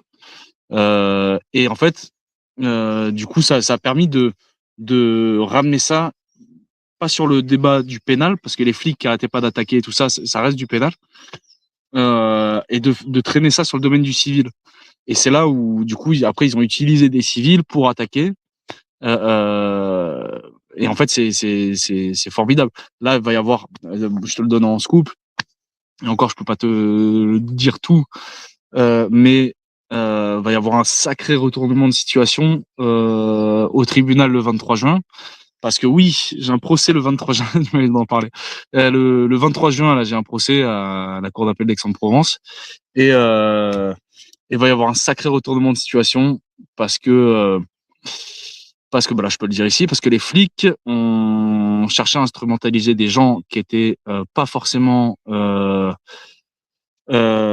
c'est ça en fait le problème d'utiliser des fous contre moi, c'est que bah les fous c'est difficilement gérable, quoi. Et du coup là ça va se retourner contre eux, et voilà, je jubile de ce petit procès le 23 juin qui est en dernière On en instance, hein. parlera, on se voit le week-end prochain, de toute façon, en vrai. Yes. Donc, tu vas m'en parler, mais Carrément. peut-être pas trop développer, je sais pas, ce soir, si Ouais, tu peux. non, voilà, je Et peux pas en dire voilà. plus pour éviter de leur donner des cartes, mais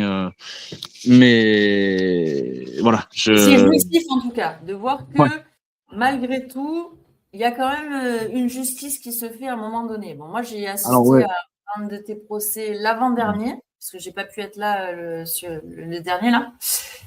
Et enfin, j'ai halluciné de voir déjà, dans le bon sens, là, pour le coup, le soutien que tu avais et les gens qui sont là pour toi et qui te connaissent vraiment depuis toutes ces années.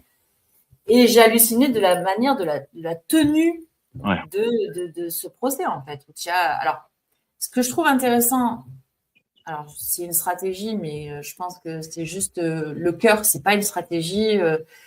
Comment dire, programmé. Enfin, tu vois, tu fais ça avec le cœur, et je te connais assez pour le dire, de se dire, bon, ben, je profite de ces moments de procès pour retourner le truc. D'ailleurs, tu fais souvent des photos, des vidéos, etc., avec mise en scène complète. On pose le Café des Libertés parce que c'est l'espace finalement où je vais pouvoir m'exprimer librement. Est-ce que tu en es encore aujourd'hui à considérer ça comme ça, à penser comme ça, ou pas du tout?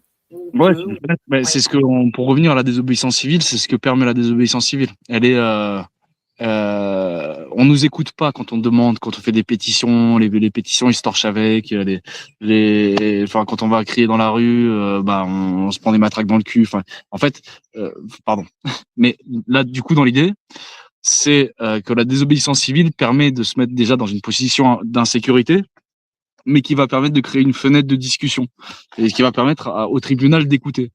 Et alors, je reviendrai légèrement sur ça parce que, étant plus jeune, je pensais que ça permettait de créer une fenêtre et que du coup la justice écoutait. Et alors j'étais tombé sur une juge qui était formidable et que je remercie ici, et qui écoutait à l'époque. C'est-à-dire pour tout la partie port du masque, pour les invendus qu'on allait chercher dans les poubelles pour redistribuer aux personnes qui avaient faim, pour toutes les attaques des flics personnels qui essayaient de m'attaquer, et qui s'est un peu aperçu de tout ça. Et c'est pour ça que les flics, ça passait plus après. Elle a un peu vu que les flics, ils me harcelaient.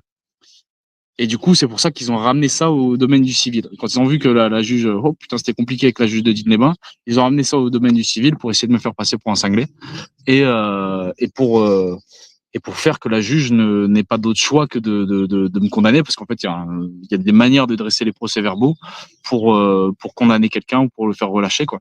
On peut le voir avec beaucoup de monde, comme avec Tariq Ramadan, comme avec je dirais Juan Branco, comme avec toute une tripotée de personnes. Asselineau, là, très récemment, ou relâché comme avec, je l'ai dit, Bruel, Jack Lang. En fait, la justice est un moyen de répression. Et du coup, ouais, la désobéissance civile, c'est un moyen de répression pour les puissants, pour ceux qui ont le pouvoir, ou l'argent, ou les deux. Et du coup, la désobéissance civile, ouais, ça permet de créer une fenêtre pour être entendu. Mais pas tant pour être entendu par les tribunaux. Ça, je reviendrai là-dessus parce que c'est ce que je croyais quand j'étais plus jeune, du coup, qu'il y avait moyen d'obtenir quelque chose de la justice. J'ai d'ailleurs failli obtenir une question prioritaire de constitutionnalité à mon premier procès pour le non-port du masque, où j'ai été relaxé et du coup, ils devaient rembourser les gens qui avaient reçu des PV pour non-port du masque. Du coup, ça aurait fait perdre des millions et des millions d'euros à l'État. Et du coup, le parquet a fait appel et ils m'ont condamné pour dire juste, voilà, t'es coupable, allez, donne-nous 150 balles et c'est bon. Juste, voilà, c'est pour mettre en évidence à quel point elle est instrumentalisée, cette justice. Mais par contre, du coup, c'est là où ce que tu disais, c'est qu'on a créé des tribunaux des libertés. Et ces tribunaux des libertés, en gros, c'est on est arrivé, ouais, on met une grosse scène devant le tribunal, on fait des concerts, on fait des spectacles et on tourne en dérision un peu l'aspect. C'est plus nous qui venons c'est plus moi qui viens pour être jugé, du coup, c'est nous qui venons se jouer d'une justice qui n'est qu'une parodie. En fait, c'est un théâtre. Dans le tribunal, c'est un théâtre. Il y a des acteurs avec des rôles. Il y a un juge, il y a un procureur, il y a les magistrats, il y a les jurés. Enfin, c'est là où on se rend compte que on a des gens qui sont là pour jouer des rôles et que derrière, on a des flics qui sont capables d'instrumentaliser leurs procès-verbaux pour faire dire ce qu'ils veulent. Et c'est là où il y a un problème de séparation des pouvoirs, parce que pareil, ils sont envoyés par le pouvoir exécutif, donc par les politiques, on envoie les forces publiques rédigent les PV, qui donnent au pouvoir judiciaire, et le pouvoir judiciaire tranche. En fait, à quel moment il y a une séparation des pouvoirs là-dedans? Parce que du coup, l'un instrumentalise l'autre, qui au final peut vous envoyer des innocents en prison, quoi. Ouais. Là, par exemple, on se retrouve avec le représentant des soulèvements de la Terre qui prend 6 mois de bracelet. En fait, on est dans une sacrée démocrature et la désobéissance civile permet ça aussi, c'est-à-dire que quand on a un procès, on contacte les journalistes, on envoie des communiqués de presse un peu partout. C'est des techniques que j'ai passé pas mal de temps à décrire aussi sur comment coloniser le capitalisme, c'est-à-dire comment prendre un territoire, comment arriver et communiquer sur un territoire pour réussir à faire parler des actions, faire que les gens se mettent en lien, tout ça, et comment on crée un maillage territorial de communication sur un territoire donné, quoi. Et du coup que même médiatiquement, quand tu fais ça, toute cette mise en scène, cette caricature, au sens là noble du terme, finalement, ça fait du bruit. Même des personnes qui ne te connaîtraient pas ou qui sont là par hasard, qui tombent sur soit les articles de journaux, et ouais, évidemment, même les articles de journaux pourris, et on ne veut pas leur faire de pub, pour autant, ça fait quand même parler de toi, et ça fait parler du mouvement, et ça pose question. Donc, ça pose un peu le pavé au milieu de la mare, là. J'emploie une expression de vieille, pardon, mais... J'essaie de voir le positif là-dedans, à me dire, en fait, tu sais, l'idée, c'est... en fait, je sais que j'ai un tempérament assez naïf sur... je voudrais pouvoir faire avec tout le monde et tout ça, pour qu'on puisse tous y arriver, main dans la main, machin. Mais bon, enfin, j'ai arrêté d'être un bisounours, ça va tout aussi m'arriver, mais j'essaie de me dire que en fait, tous ces articles pourris qu'ils ont écrits sur moi, ça permet de faire un filtre naturel que je suis pas capable de faire au final, de gens qui ont un esprit critique assez développé et qui du coup s'intéressent, cherchent la quête de la vérité, s'intéressent à ce qu'il y a derrière tout ça. Et c'est là où c'est très intéressant. C'est un truc que me disait mon père à l'époque. Il m'a dit si tu veux savoir qui fait pas partie de l'opposition contrôlée, regarde sur le banc des accusés. Et pour le coup, bah voilà. Ah, et petite dédicace aussi à ton père Stéphane, qui nous regarde, je pense. Gros bisous. Et Merlin, là, dans tout ce marasme, est-ce que tu peux nous parler du 23 juin, éventuellement, pourquoi encore tu te retrouves sur le banc des accusés? Les amis, juste pour rappel, tous ceux-là qui vous êtes là, tous ceux à soutenir Merlin, si vous souhaitez vraiment le soutenir et que vous le connaissez, vous pouvez faire des attestations.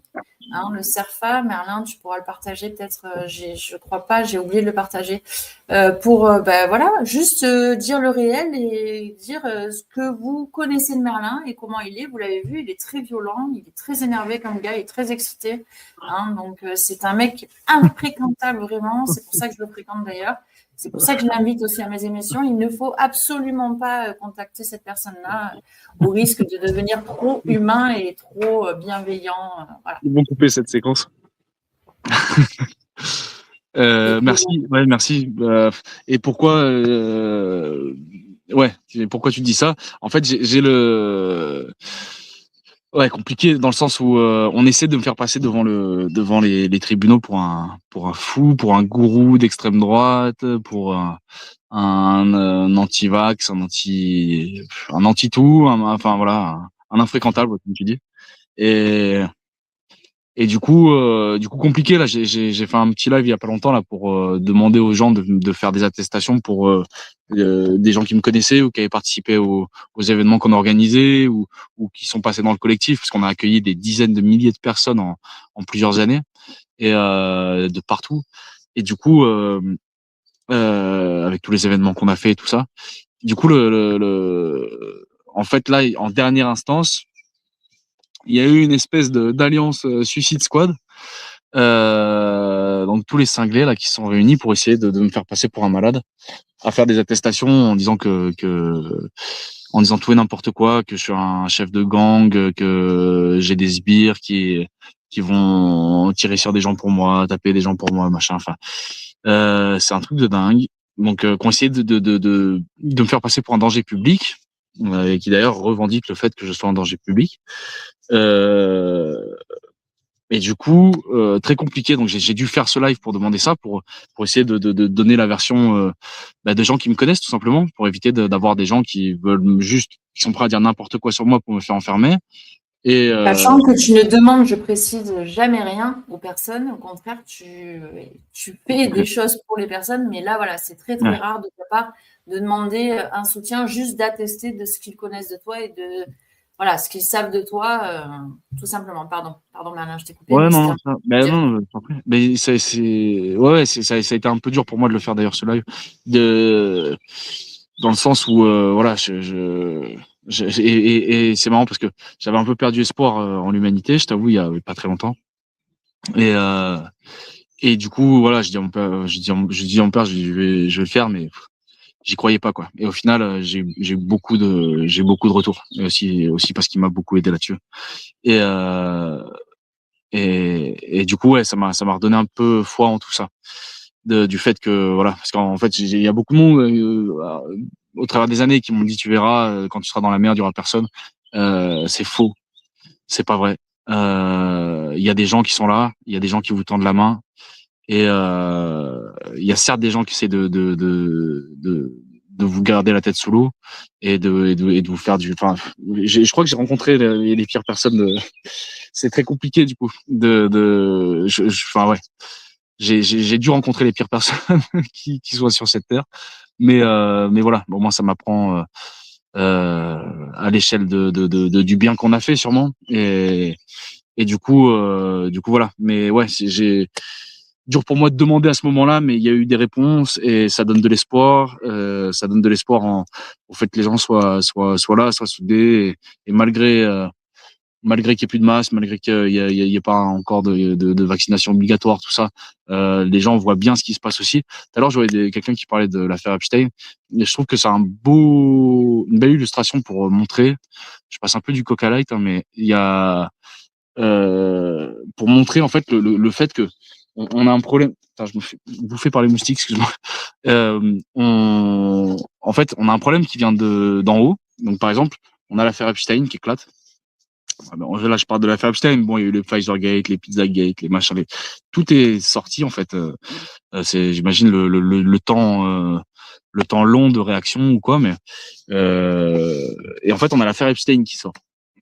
Il y a plein de noms. On ne sort que le nom de Jack Lang, mais il y a tout. Enfin, le mec passait 6 mois de l'année en France, donc je vous laisse imaginer. Et à ce moment-là, bim, affaire Némésis.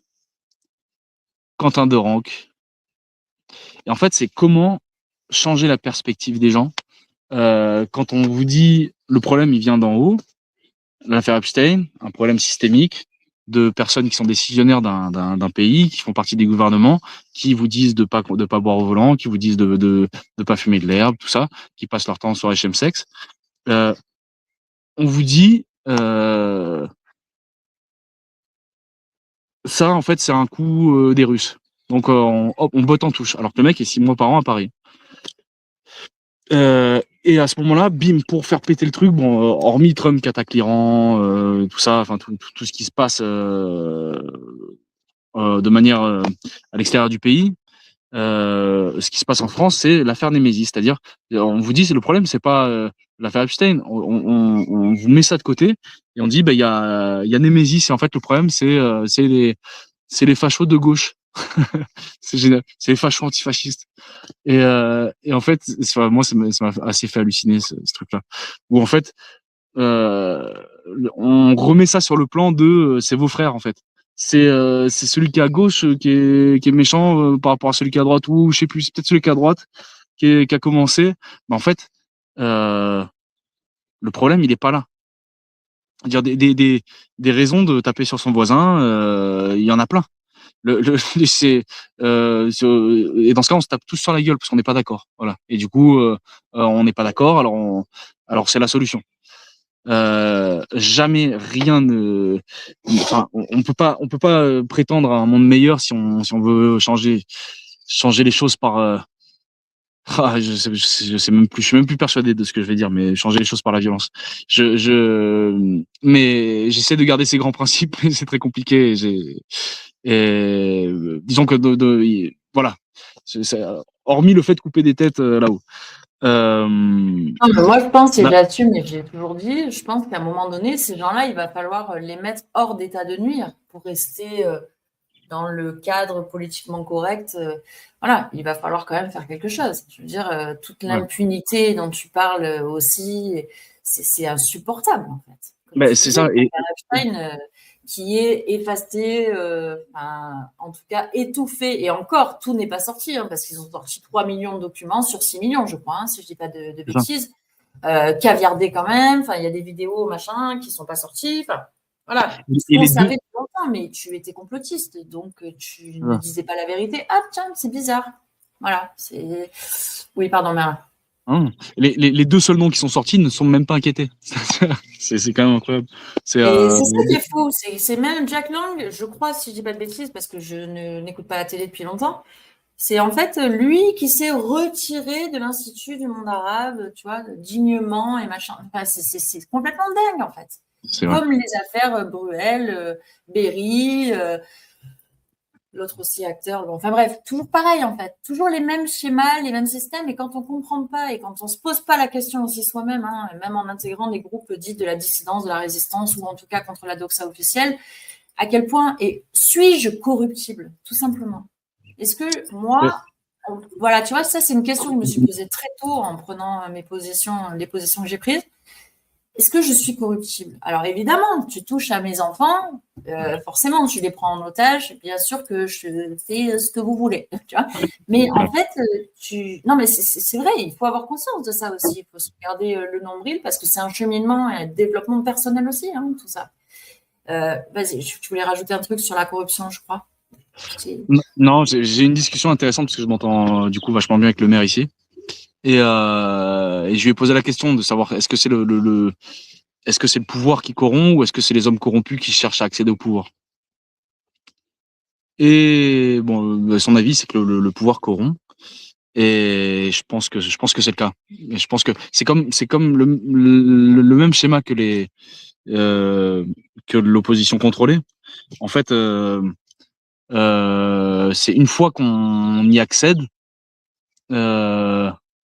En fait, je pourrais même, à la limite, comprendre les gens qui deviennent corrompus avec le pouvoir, c'est-à-dire de vouloir faire des choses, d'être déçus par les êtres humains, et du coup se laisser enfermer dans son ego, dans bon, ben je vais me servir, je vais aller prendre des fonds là, et et instrumentaliser des causes, tout ça. C'est en fait c'est la première porte, on va dire. Bon, c'est des trucs un peu, enfin, c'est les trucs, c'est plus tibétain, comme c'est les premières portes de l'élévation, c'est l'ego, et il y en a beaucoup qui restent sur le palier, quoi. Donc c'est assez compliqué. Mais ouais. Moi, je crois que c'est les deux, Merlin. Tu vois, parce que tu as posé le sujet, c'est très intéressant et tu en as parlé, tu disais avec le maire, avec lequel, pour une fois, tu t'entends bien, ce qui n'était pas le cas avant quelqu'un, n'est-ce pas? Je pense qu'il y a les deux, tu vois, il y a des gens, et Étienne Chouard dit par exemple aussi, entre autres choses, qu'il ne faut pas donner le pouvoir à des personnes qui le veulent. Donc je pense qu'il y a des gens qui sont déjà, je trouve pas le terme, mais en tout cas malveillants, qui veulent s'approprier le pouvoir, et d'autres qui pourraient avoir de bonnes intentions de base, nobles, ou juste être leader et autres, et qui se font corrompre. Je pense qu'il y a les deux types de personnalités. Et tu vois, par exemple, là, dans nos dirans, les fact-checkers, l'exemple de Rudy Reichstadt et compagnie, ils sont payés par le système pour ça. Ouais. Tu vois, donc bon, après je pense qu'il y a les deux. C'est pas évident de dissocier, de faire le tri entre le bon grain et l'ivraie. Et je sais pas toi comment. Moi j'ai eu deux phases là grosses et difficiles. 2023 et là 2026 encore entre. C'est une vague de coucou Jen. De cœur là, de se dire c'est qui les vrais, qui les faux, et un appel, tu vois, intérieur mais profond, et qui remue beaucoup, et ouais, qui est perturbant. Pardon. Non, mais ce que je disais, il y a John qui nous déconcentre, il y a Nico aussi. Il faut. Bah, c'est très compliqué. Moi, je saurais pas je saurais pas dire, j'ai pas de réponse dans le sens où, moi, là, en ce moment, je suis dans un besoin de m'isoler un peu pour comprendre tout ça. Où est le vrai, où est le faux, je sais pas vraiment. Et je pense que voilà, c'est important de pouvoir aussi, et c'est un truc que je m'accorde en ce moment, de pouvoir me retrouver un peu avec moi-même, c'est-à-dire que de pas être seulement ce que je suis depuis des années, ce gars qui porte toute la misère du monde sur le dos, et de me dire voilà, on m'a fait porter ça, j'avais 26 ans, on m'a volé une partie de mon innocence, quoi.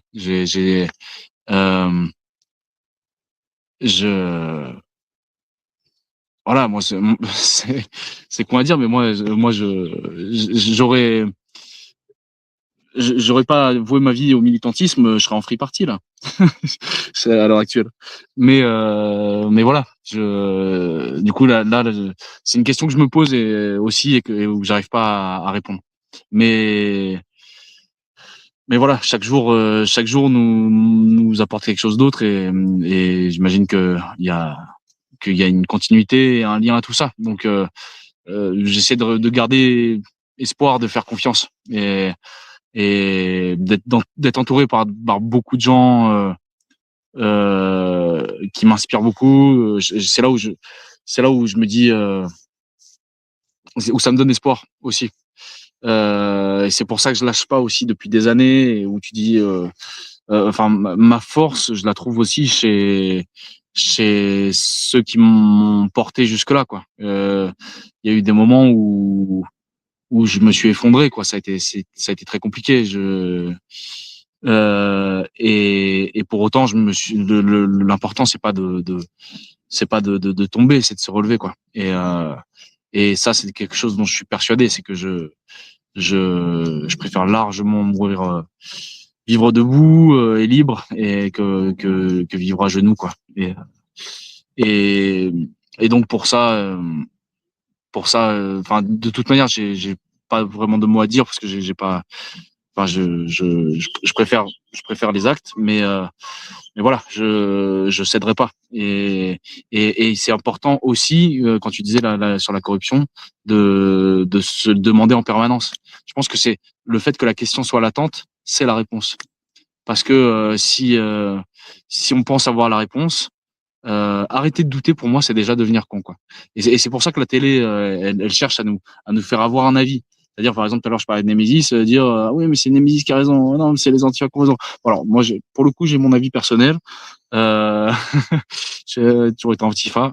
Mais du coup, l'idée, c'est de douter aussi, et de savoir se dire pourquoi, enfin, pour chaque situation, comment, surtout pourquoi on nous la présente, pourquoi l'instrumentaliser, qu'est-ce qu'elle cherche à cacher derrière, tout ça, et de pas nous pousser à avoir un avis. Sinon, on sera encore en train de discuter, est-ce qu'on dit Epstein ou Epstein, et en fait, on s'en bat les couilles, c'est le dossier qui est important, quoi.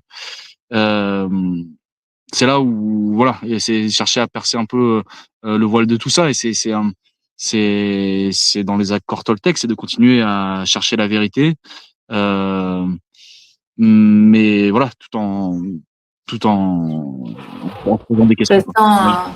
Ouais, pratiquer le doute, hein, à la manière de Descartes. On se disait, bah, finalement, qu'est-ce que j'ai appris, qu'est-ce que je sais de moi-même, qu'est-ce qu'on m'a inculqué, je pratique le doute, je ne sais plus rien, je remets tout en question, je pose des questions, je me pose des questions, je questionne le monde, et aussi, bah, je reste alignée. Et ça, tu vois, moi, c'est un de mes critères, Merlin, depuis que je te connais, c'est toujours le même, pas dans le sens négatif du terme, au contraire, qui est droit et qui est encore comme ça aujourd'hui. Non, mais c'est vrai, tu vois, tu vas pas tourner au gré du vent, au gré des choses, des causes qui se passent. Tu fais pas pour être là, le buzz, etc. Et ça, c'est important. Isabelle aussi, par exemple, ouais, on voit le message, qui en fait partie de ces gens-là. On a beaucoup dans le chat. Nico aussi, bien entendu. Ouais, Là, je parle de personnes que je connais aussi en vrai. Philippe Broquer, enfin, il y en a plein. Pour moi, en tout cas, tu fais partie de ces personnes qui sont, comme je les ai connues, qui défendent les mêmes causes encore et qui restent droits et alignés entre ce qu'elles sont, ce qu'elles disent et ce qu'elles font. Et ça, c'est important. Vraiment important. merci. Je te remercie, Merci, Merlin. bah ouais, et voilà, et accepter qu'on peut se tromper aussi. Enfin voilà, c'est l'idée. Ouais, merci de me dire ça, c'est gentil. Et C'est vrai, ouais, c'est pas gentil, Merlin. C'est la vérité. ouais, bah, je sais. Décréter que c'était la vérité ce soir. Yes. Non, en tout cas, c'est comme ça que je te vois et je suis pas la seule. Hein. Tu verras les messages. Ouais, Alors, pour rebondir, je voulais parler du 17, 18, 19 septembre. Je sais pas si. Du coup, je prépare un petit festival du cinéma indépendant, cinéma engagé, pour ceux à qui ça dirait, du coup, du côté de la Roque en Provence. Du coup, le 17, en fait, il y a 3 jours, donc 3 réalisateurs qui viennent pour présenter leur court-métrage. Tous les soirs, du coup, vendredi, samedi, dimanche, non, jeudi, vendredi, samedi, soir, seront des accueils en musique à partir de 19h et projection à partir de 20h30, 21h. Le 17, du coup, c'est Alexandre Penas, qui nous vient de Belgique, qui m'avait fait un interview à l'époque sur son média Kéros, et qui a suivi un bataillon ukrainien qui se bat pour la Russie, et pour montrer un petit peu l'envers du décor, l'envers de voilà la contre-propagande qui est en face, tout ça pour montrer un peu les différents points de vue, ce dont on parlait. Donc c'est toujours intéressant d'avoir un point de vue et les différents points de vue et de douter. Et surtout, c'est un film qui est vachement combattu par l'ambassade d'Ukraine. C'est pour ça qu'on adore. Et donc, il Alors cherche, attends, excuse-moi cherche à juste pour interdire la préciser, décision. pardon, pour pas faire de. Nico, non, le festival de la synergie, ce sera en septembre. Pardon, donc là, c'est pas la même chose. Là, Merlin, il parle de l'événement du 17 au 19 juin dans son coin, là. Non, septembre. Ah, t'as parlé de septembre? Ouais. Pardon, autant pour moi. Alors, mais non, mais ça n'a rien à voir avec le festival de la synergie. Non. Non, Pourquoi c'est bien ça, c'est pas les mêmes dates. Non, parce que Nico mettait, Ok, ouais. pour pas qu'on fasse de. Pardon, Ah, septembre. non, pas de Autant souci. pour moi. Ouais. Et donc ça, c'est le 17. Le 18, c'est Fanny Paloma, du coup, qui est une réalisatrice franco-chilienne, qui a réalisé un documentaire en Afrique sur l'entreprise Bolloré et la déforestation massive et l'accaparement des terres et des richesses en Afrique pour alimenter l'Occident encore aujourd'hui. Et du coup, elle va venir présenter son film le 18. Et le 19, c'est Lena Iskanian, du coup, qui a fait un documentaire sur la colère sociale en France, notamment à travers le mouvement des Gilets jaunes, et du coup qui sera là aussi pour présenter tout ça. Et donc voilà, utiliser un petit peu l'aspect documentaire pour réunir un petit peu les militants du coin de la vallée et de France et de Navarre là pour continuer à faire du lien, parce que c'est comme ça qu'on va continuer, enfin c'est comme ça qu'on va réussir, quoi. Je sais. Enfin, c'est un peu l'idée que je m'en fais, c'est que là, l'important c'est de pas tant chercher à être l'étincelle, mais de chercher à rester le gaz ouvert, quoi. Pour que quand il y a une étincelle, tout puisse péter, façon métaphorique de parler, mais qu'on puisse être assez en réseau et assez averti pour se fédérer tous les uns les autres et savoir se réunir pour faire cause commune, quoi. Et récupérer ce qu'on nous a volé. Donc voilà. Donc 17, Répond 18, à la 19 question, septembre. Arnaud. Oui, Alexandre de Queyros, effectivement, oui, c'est ce qu'il y a. Le film, le fameux film qu'ils ont fait en direct qui a été interdit en Belgique et je sais plus où aussi, enfin, qui est interdit dans pas mal de salles et ils ont beaucoup, beaucoup de mal à le faire diffuser. Donc, c'est bien que tu fasses ça, Merlin. Donc, les dates, c'est en septembre. Il y a beaucoup de choses en septembre aussi. Juin, là aussi. Enfin bon, il y a beaucoup de trucs là. Ouais. Et on en reparlera, Merlin, si quand tu auras les flyers et les affiches, je les mettrai volontiers aussi. Est-ce qu'on peut parler 2 minutes, revenir quand même sur toi, là pour le coup, le soutien qu'on pourrait te faire aussi 23 juin prochain, donc ton procès. Comment on peut te soutenir en remplissant, si vous connaissez Merlin, évidemment, pas inventer des trucs, c'est pas le but. Si vous connaissez Merlin en vrai, de pouvoir aussi lui témoigner tout votre soutien Ouais, c'est cool, voilà. carrément.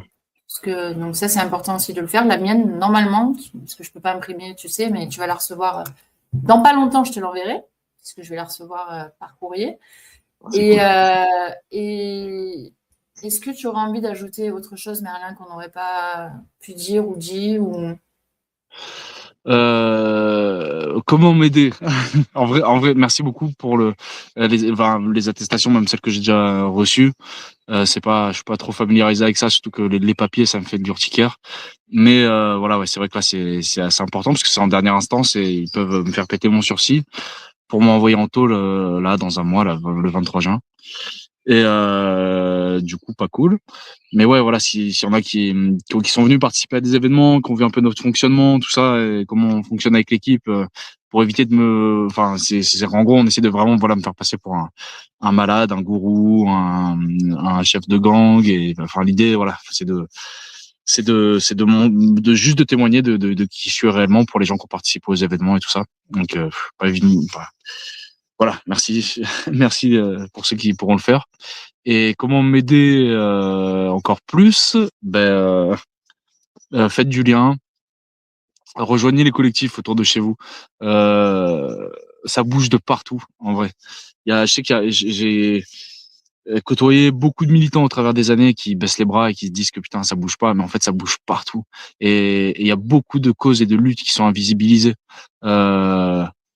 je pense que voilà, on attire aussi à soi ce qu'on véhicule. Si vous avez envie de que ça bouge, bah, sortez, commencez par sortir et par rejoindre les groupes à droite à gauche. Quand il y a des événements, allez-y, soutenez, donnez de la force aux événements autour de chez vous qui valent la peine, sans pour autant vous laisser enfermer dans des luttes horizontales, je dirais, et de garder à l'esprit que voilà, on est tous des petites gouttes d'eau et qu'il faut qu'on fasse le travail du colibri, comme dirait Pierre Rabhi, quoi. Voilà. Pierre Rabhi, Ouais. gros d'extrême droite aussi. Pardon. Oui, Ouais. extrêmement complotiste, Ouais. tout antisémite, etc. Évidemment, Pierre Rabhi, ouais. Voilà. Merlin, merci infiniment. Merci à Merci. toi. Merci à toi pour ce passe. Si tu veux, on garde quand même la date du 24 pour l'après-procès, mais je serai là le 23 juin, Inch'Allah, en présentiel pour te soutenir. Là, cette fois-ci, je pourrais venir. Et n'hésitez pas, les amis, voilà, on demande, Merlin, il demande, comme je disais, très, très, très, très peu d'aide pour lui. Et là, il y a quand même un gros enjeu, même s'il prend ça à la détente, en Ouais. disant, ouais, bon, au pire, je finis en prison, pas cool. Mais voilà, c'est très sérieux et c'est là qu'on montre aussi le soutien et tout ce que Merlin a pu faire toutes ces années. Ben voilà, faut un peu lui rendre aussi, hein. C'est une question d'échange et d'équilibre dans la vie, il me semble. Donc Merlin, on le retrouve sous la SDAC, évidemment sur Facebook, Café des Libertés, Merlin Longuet, hein, qui s'affiche son nom et son prénom. Donc il est facilement retrouvable. Si jamais vous ne le trouvez pas ou vous ne trouvez pas son contact, son mail, vous pouvez me contacter ou mettre un message là comme ça. Je ferai le lien. Ne vous inquiétez pas. Et les attestations, voilà, ce serait bien qu'on les finisse le 31 mai là. 31 mai ou 30 mai? Non, 31. Je ne me rappelle plus. Mais si, c'est 31. Dimanche. Si Ouais. je dis pas de bêtises. Ouais. Yes. Voilà. Donc, T'es formidable, Lise. Je te remercie. pour ma Enfin, part, voilà. Merlin, Voilà, je tenais aussi à te rendre l'appareil par rapport à la description que t'as pu faire de moi. Voilà, je suis assez admiratif de tout le travail que tu fais, de la dévotion à la cause et aux personnes qui ont de l'intérêt, à toutes ces personnes qui luttent, que tu prends le temps d'interviewer, à Eric Montana aussi qui est derrière, et qui gère la technique, et voilà, enfin, merci à vous. Vous êtes, enfin, d'avoir ces espaces, c'est nécessaire. C'est, c'est une partie de ce pouvoir qu'on reprend. Je parlais du pouvoir d'aller dans la rue, de tout ça. C'est une partie du pouvoir qu'on reprend. C'est ce que je disais, le fait de faire société. C'est grâce à ces espaces que vous créez qu'il peut y avoir des voix qui se lèvent et des mises en lien et tout ça. Et ça participe énormément à récupérer ce qu'on nous a volé et à remettre un petit peu de démocratie dans tout ça, que ça reparte du bas, quoi. Donc bravo. Enfin, je suis ce travail depuis un bail et vous êtes au top. merci Merlin. Bon, moi, je ne me considère pas à ta hauteur, en tout cas. Ça, c'est une certitude. Je fais ma part, ma petite part de colibri, ce que je peux, mais c'était important pour moi et c'est toujours important et ça le sera toujours de te donner la parole, en tout cas. Ça, c'est sûr. Et tu seras toujours le Merci. bienvenu. Et je Merci d'avoir patienté, parce que c'est vrai que tu me l'avais proposé. J'ai eu beaucoup de mal à. Il y a un moment, j'arrivais plus à parler. J'ai arrêté de parler, quoi. Et, et maintenant, je suis déterminé à reparler et à raconter ce qui m'est arrivé et tout ça. Donc, merci de m'avoir tendu la main plusieurs fois. C'est cool. avec plaisir, Merlin. Vraiment. Tu le sais, c'est du fond du cœur.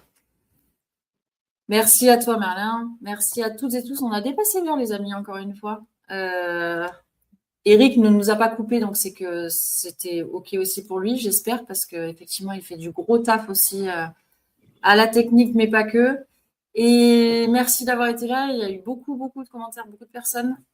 N'hésitez pas à soutenir Merlin, comme je vous ai dit, hein, on vous a tout dit. Et si vous n'arrivez pas, vous me contactez et je transmettrai. Je vous fais de gros bisous. Je vous souhaite une belle soirée. Prenez soin de vous, prenez soin de vos proches et on se retrouve mercredi prochain, même heure et même combat, j'ai envie de dire. Merci encore, Merlin. Merci à toi. Ciao, Merci. ciao. Vive l'équipe.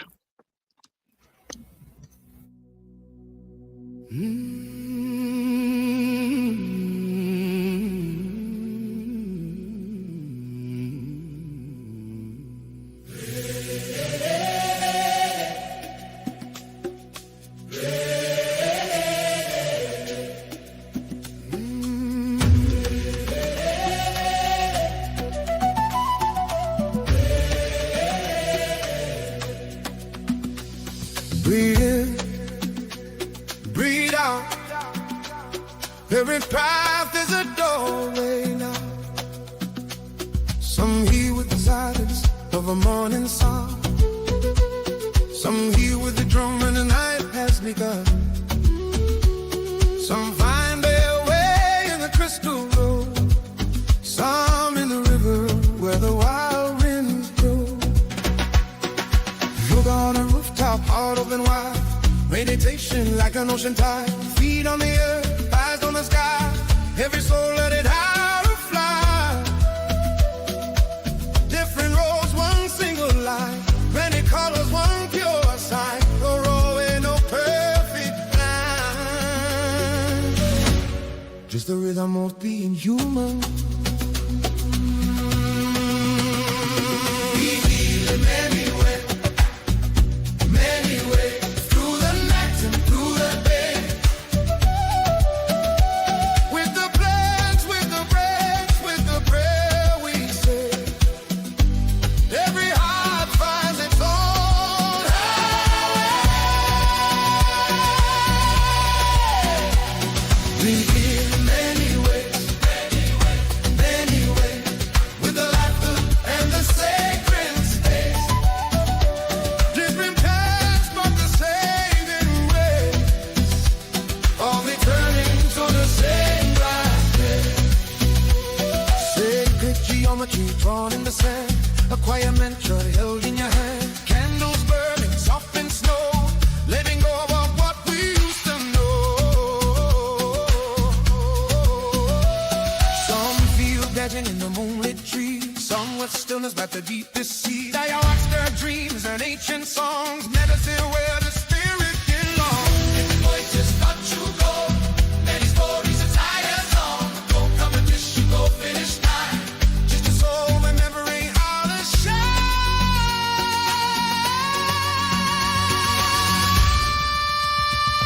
We heal many ways, many ways, many ways. Through the night and through the day. With the bless, with the breath, with the prayer we stay. Every high times is all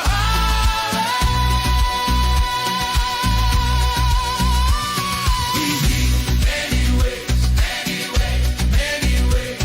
With the laughter and the sacred space. Different paths but the same embrace. All returning to the same bright place.